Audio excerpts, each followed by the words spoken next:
Interesting trading session today. Not that you had a big respite coming in for global equity markets overnight, but our markets held absolutely flat for the better part today. That's smidge of a dip as well.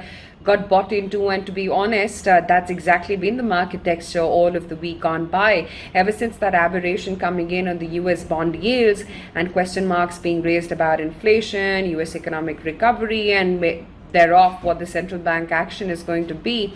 Even on days that you've had a big crack come in for global markets, our markets have fallen a lot less than what our global counterparts have done.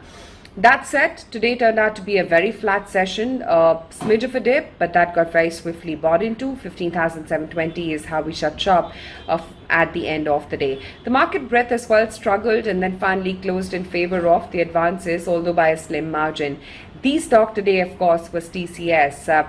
Time and again, that stock reacted to each and every word coming in from the management. They spoke exclusively with us.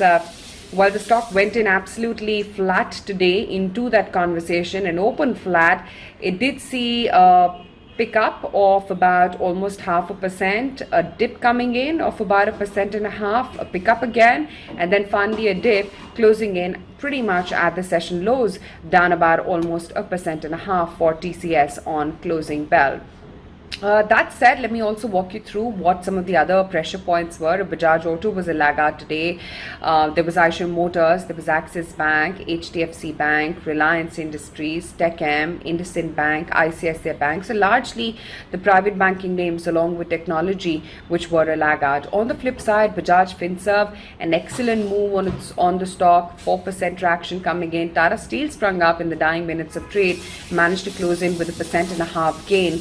You also had Adani Ports, Hindalco, Bharti, which has made a decent 2.25% move after many trading sessions, and now finally nudging that 540 rupees per share price point once again. Grasim, Divi's, JSW Steel, ONGC, and Cipla were some of the other movers. To the broader markets then, and that's where you had again a mixed flavor in terms of the sectoral movers.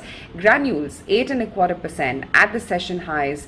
A big and gradual move up in the stock price today, finally closing in almost nudging the 371 mark. AU Small Finance Bank, after its quarterly update, has had a very good move, another 5% put on in today's trading session as well. And Realty, we've been talking about this sector as to how it's been a good performer year to date and month to date as well. And today too, DLF spurt up almost about 5% in the session. On the flip side, the weakness in TCS surely rubbed off on some of the other movers like a Coforge, for instance, which was a big high flyer in trade yesterday. Today it was a loser by about 2%. There was Trent, which was down 1.7% as well.